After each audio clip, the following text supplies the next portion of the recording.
Всем привет, ребят, с вами Алексей24, и у нас первый взгляд на бесплатную раздачу с Epic Games.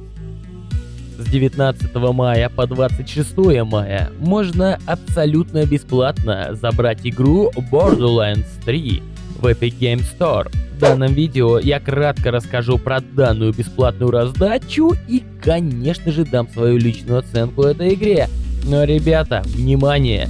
Игра недоступна тем, у кого аккаунт Epic Games зарегистрирован в Российской Федерации. Не буду затягивать. Погнали!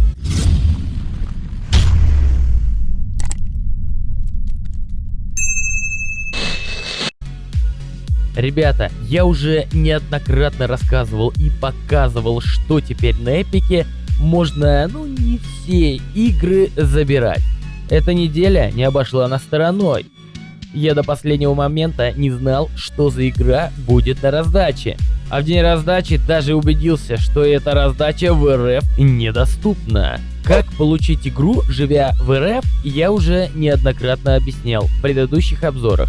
Но на этом заострять внимание в данном видео не буду. Итак, тайная игра — это Borderlands 3. А теперь рассказываю, что за раздача от Эпика подкатила на этот раз.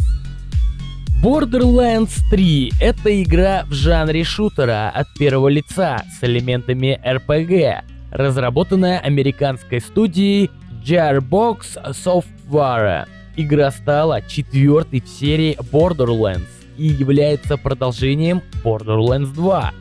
Выход игры состоялся в 2019 году на платформах Windows, Mac OS, PlayStation 4 и Xbox One. Borderlands, как и предыдущие игры серии, является RPG-шутером от первого лица с возможностью кооперативного прохождения. Тем не менее, геймплей проекта получил изменения. Управление персонажем было дополнено возможностью взбираться на препятствия и совершать подкаты. Количество активных навыков было увеличено до 3. В режиме повторного прохождения появился выбор сложности. В кооперативный режим была введена отключаемая система по синхронизации уровня игрока с уровнем добываемого снаряжения и встречными противниками. Что касаемо геймплея, начинается игра, как и все предыдущие части, со стильного вступительного ролика, в котором нам повествуют о Великом Хранилище, где, судя по местным легендам, хранится нечто невероятное, и поэтому его хочет отыскать каждый уважающий себя искатель. За одного из таких мы будем играть. Всего на выбор нам представляют 4 героя. Залп — робот, который приручил местный зоопарк и теперь с его помощью управляет противником. Моус — девушка, способная призвать боевого меха, прямо как в Titanfall Амара Сирена. Самое редкое существо в галактике, обладающее биотическими способностями из Mass Effect. И Зейн Флинт, бывший агент, у которого в распоряжении находится боевой дрон, голограмма и проецируемый щит. После выбора персонажа и непродолжительной поездки в автобусе нашего подопечного вербует в ряды алых налетчиков знакомое консервное ведро на колесах — Клаптрап. И мы почти сразу же узнаем о главных антагонистах-близнецах Калипсо, которые по совместительству являются сиренами и хотят получить содержимое Великого Хранилища, чтобы стать богами. Для достижения своей цели они сколотили секту под названием Дети Хранилища, которая насчитывает миллионы последователей по всей галактике. Хотя из близнецов и получились не самые плохие злодеи, я бы не назвал их особо харизматичными, ведь на протяжении большей части игры Трой и Тайрин Калипсо ведут себя как какие-то школьники. А если говорить конкретнее, они стримят, постоянно выпендриваются, делают мемы и специфически шутят. Больше всего своим поведением они мне напомнили группировку DedSec из Watch Dogs 2. На мой взгляд, красавчик Джек из прошлой части получился куда более интересным и запоминающимся антагонистом. Зато промежуточные злодеи вышли очень даже любопытными. Например, Катагва-младший, хитрый манипулятор, по совместительству глава Маливана, который путем шантажа пытается отбить у Ризы корпорацию Atlas.